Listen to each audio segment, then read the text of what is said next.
making that leap from the self-produced tiny budget film into multi-million-dollar productions and beyond can feel like a hopeless and depressing exercise in futility. Take it from someone who's been trying to do this for years. Everything out there is set up against you to make sure you don't succeed. There are endless firewalls and dragons, fire-breathing dragons, whatever. Everything is set up to make sure that you don't succeed. So how do I keep at it despite the hopelessness and discouragement and feelings of defeat?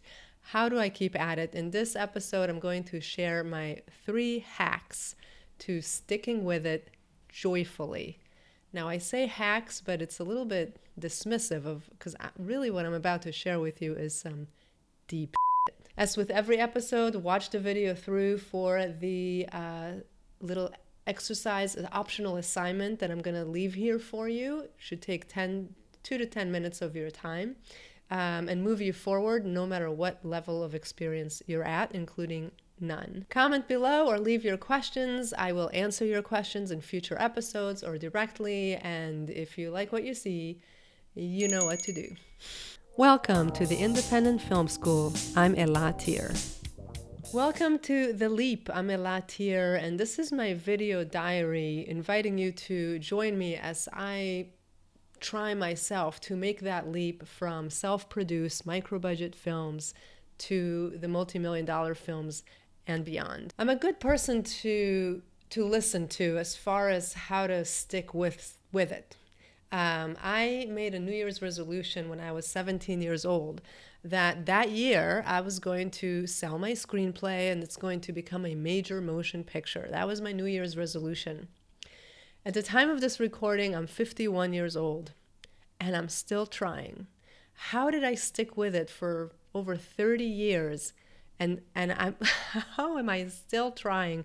That's what I'm going to share with you here today. First, little update on how my efforts are going. In the last episode, I was telling you that I'm trying to reach the actors I wanted to attach through back doors. I tried a few things that didn't work. I then reached out to a friend who's an editor who edited a film that these actors were in, and he liked the script and he forwarded the script to them.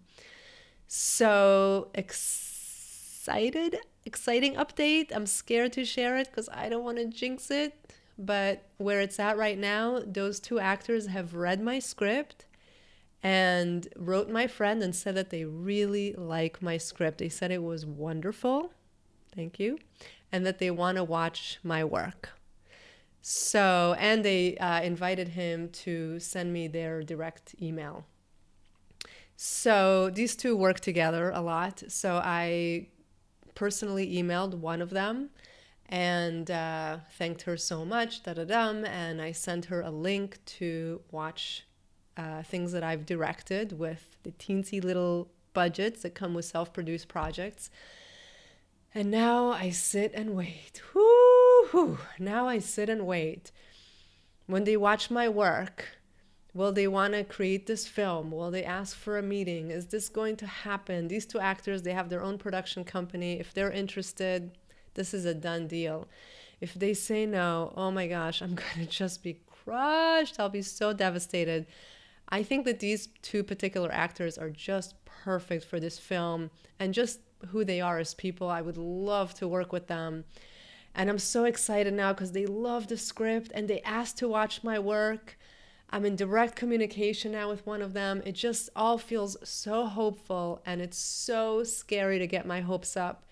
I have had many experiences of a major producer taking interest, a major actor taking interest, networks taking interest, and then things fell through, which is so common. That happens more often than not. It's the exception when something actually unfolds and you know, where the film reaches the finish line. So I'm sitting here biting my nails, and I'll continue to update you on what happens.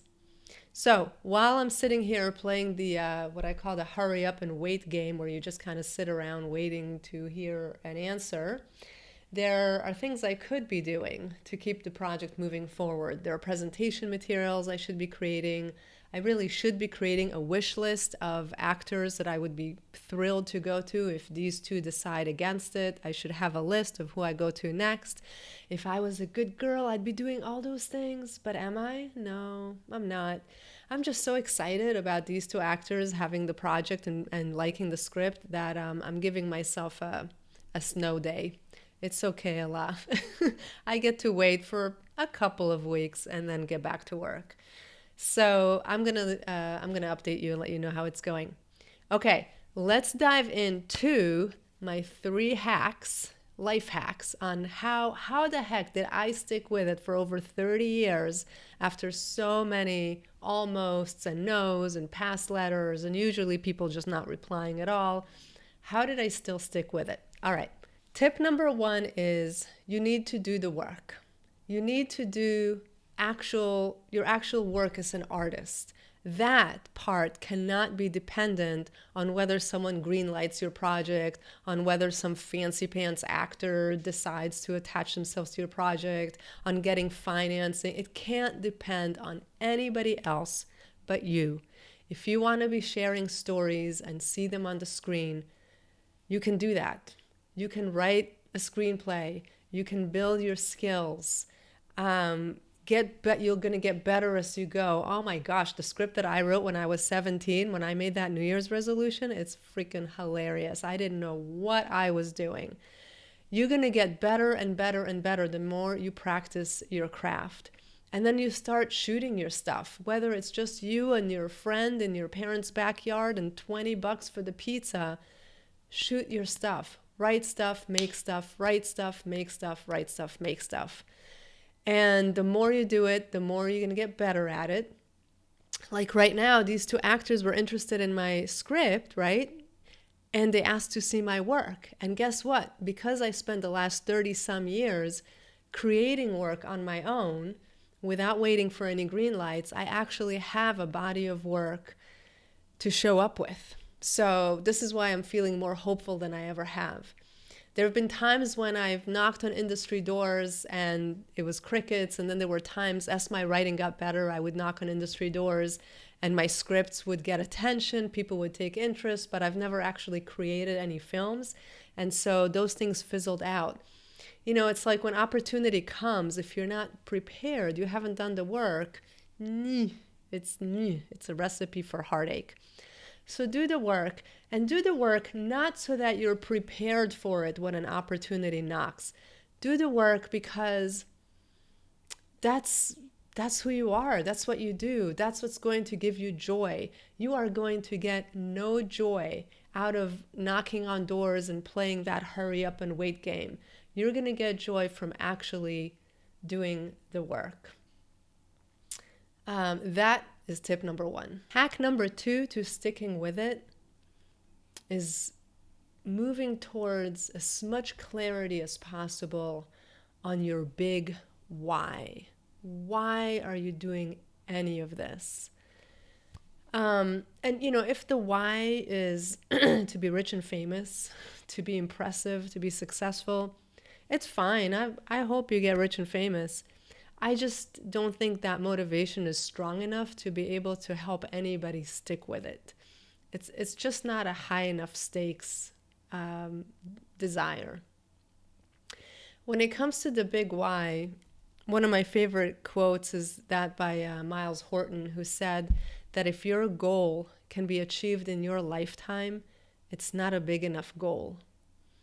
So when I say your big why, when I talk about your long-term goal, I'm talking about what is it that your creativity, your art will move us towards, you know, forever. The direction it's going to move the entire world towards. And you don't need to be like the grand poobah. You can just bring your stone to the pile. That moves us in the right direction. So for me, the big what I've devoted my work to is to eradicate this paradigm we live in where a tiny little group of people owns almost everything. and the impoverishment and oppression and exploitation that that level of greed leaves us with. I think that the societies we currently live now, in terms of how we're structured economically, that it's not in anybody's interest. Nobody, even those people who have a ton of money, it's not in their interest either. It's not in any human sense. So I'm working towards a society where every human is safe and flourishing. I'm working towards societies that are governed by caring and foresight rather than greed and exploitation and fear and short-sightedness. So my creativity is in the service of that big why, and I do think that my absolute heated passion for this why is what keeps me sticking with it no matter what happens. If you're not sure what your big why is, do not dismay. It can take time to arrive at clarity around it. Mostly, I just want to remind you to make it your goal to figure out your big why and to clarify that for yourself, because that will keep you sticking with it for the long haul. Third and last hack to sticking with it is to be an open book and involve people in your work as much as possible. We artists are so vulnerable to isolation. And a lot of us harbor this fantasy that, you know, you're going to go into this little cave and try things, learn on the job, fail, get humiliated, nobody's going to know. And then at some point you will emerge out of this cave and you're going to get your big break and everyone's going to be there to cheer for you and be so impressed and be like, wow, look at what they've done. And like just not show anybody all the bruises and failures along the way towards that moment. And it's misguided. It's a mistake because we can't do it alone. I'm going to give you an example of me trying to not go it alone. And I'm as vulnerable as anybody to wanting to protect myself. I don't want to tell anybody. I don't want to talk about it. I opened this episode by saying I don't want to jinx it. I'm totally vulnerable to staying isolated, and it gets in my way every time I fall into that trap. So let me give you an example. So this actress that I've been, so excited about working with, she read my script, she loved it. She sent me an email, and in the email she asked for my work, right? And so I replied to her and I said that I would love to show my work in a screening room around her availability, that I'd prefer she and this other actor watch it that way rather than send them a link.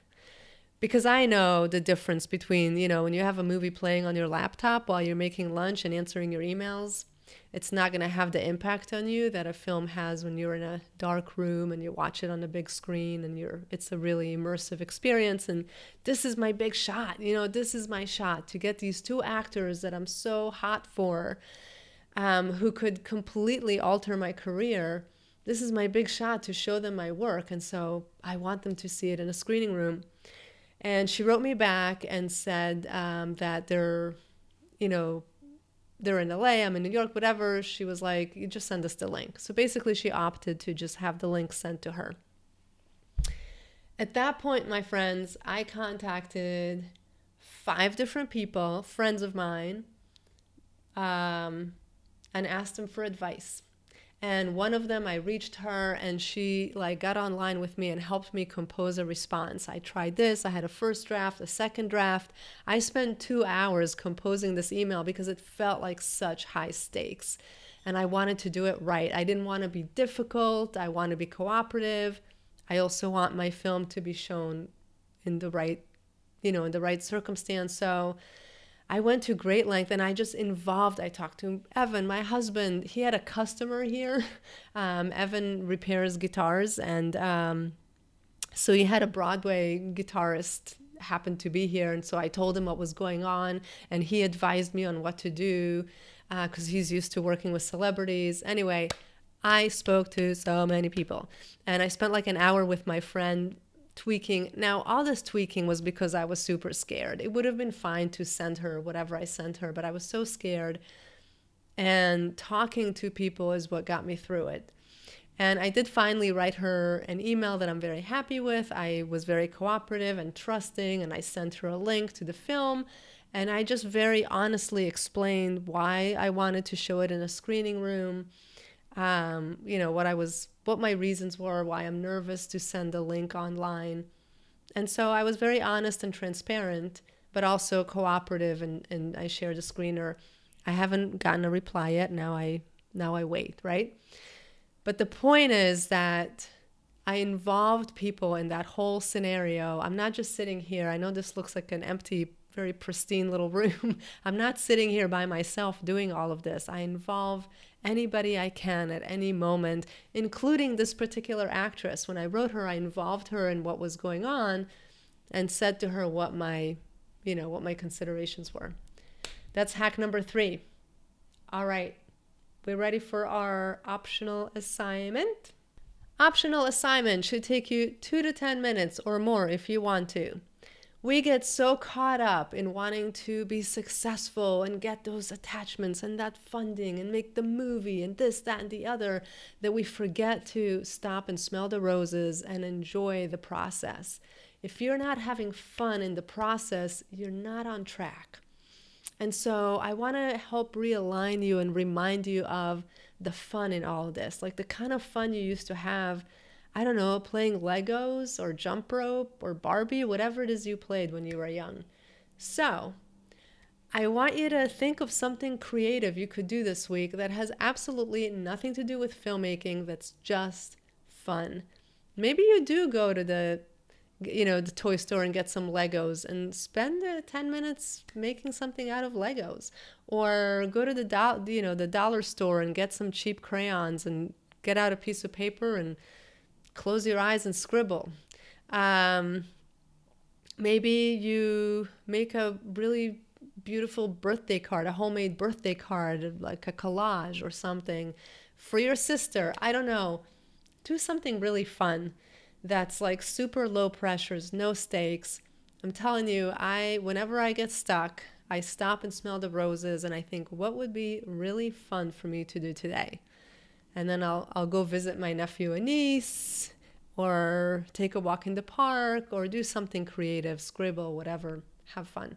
That's my assignment. So review the 3 things that keep me sticking with it. 1 is to do the work, and do work that's meaningful to me with people I enjoy working with.